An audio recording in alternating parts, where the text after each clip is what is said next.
కావాలని ఈ మాట అడిగావు, నాకు ఆ విషయం అర్థం. దేవి, స్విగ్గీలో ఒక 1000 రూపాయలు ఉంది, నీకేదన్నా ఆర్డర్ పెట్టమంటావా? అదిగా 1000 రూపాయలు ఉంది, చూసుకో. ఎక్కడిది ఇది? ఎస్బీఐ క్రెడిట్ కార్డులో నుంచి విత్డ్రా చేశానులే కానీ బాగా ఎక్సైట్మెంట్ ఫీల్ అవుతుంది. సరే, నీకు నచ్చింది కొనుక్కో ఆ 1000 రూపాయలకి. తీసుకో, పండగ తీసుకో.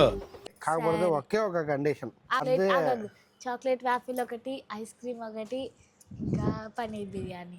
అది మొత్తం వినవే చెప్పేదంతా. చెప్పాను కదా ఒక్క కండిషన్ అని. ఏంటో? ఓన్లీ నాన్ వెజ్ మాత్రమే తినాలి. నువ్వు వెజ్ తింటే ఒప్పుకోండి. పెట్టావు కదా ఫిట్టింగ్. పోయి వెళ్ళిపో, కావాలని నాటకాలు ఇవన్నీ. నీకెందుకు? నువ్వు ఏదైనా పెట్టుకో. బిర్యానీ తింటావా, తందూరి తింటావా? ఈరోజు సాటర్డే అని తెలుసు, నేనేం మర్చిపోను. నువ్వు కావాలని చేయి నాకు.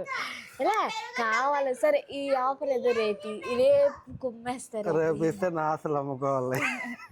ఏం కాదు, ఈ ఆఫర్ ఒక్కరోజు మాత్రమే. ఆలోచించిన ఆశాభంగం, మంచి తరుణం మించినా దొరకదు. అయితే ఈరోజు నాకు paneer biryani, mustard biryani. Only non veg మాత్రమే ఈ రోజు, అది కూడా ఈ ఒక్క రోజు మాత్రమే. రేపు కావాలంటే వెజ్ పెట్టుకో. నువ్వు కావాలని ఈ మాట అడిగావు, నాకు ఆ విషయం అర్థమైంది. నేను ఈరోజు నాన్ వెజ్ తిన్నాను తెలుసు కాబట్టి నువ్వు ఓవర్ యాక్షన్ చేస్తున్నావు. అందుకే ఇలాంటి ఆఫర్లు అన్నీ ఈరోజే, అదే సాటర్డేనే దొరుకుతాయి. తెలిసిపోయిందా? అయినా అందులో ఆ బ్యాలెన్స్ ఎటు పోదు. రేపు ఉంచి నేను తింటారు. రేపు అసలు తిరిగా రేపు లేదు ఆఫర్. ఒక్కరోజు ఆఫర్ ఇచ్చినప్పుడు తీసుకోవాలి, అంతేగాని నీకు నచ్చినప్పుడు కావాలంటే కుదరదు. అది పో, అయితే నాకేం వద్దులే, నువ్వు పో, వెళ్ళిపో. నాకు టైం వేసే, మాకు చాలా పనులు. పెద్ద పీకే నీకు. ఓకేలే, దుబాయ్.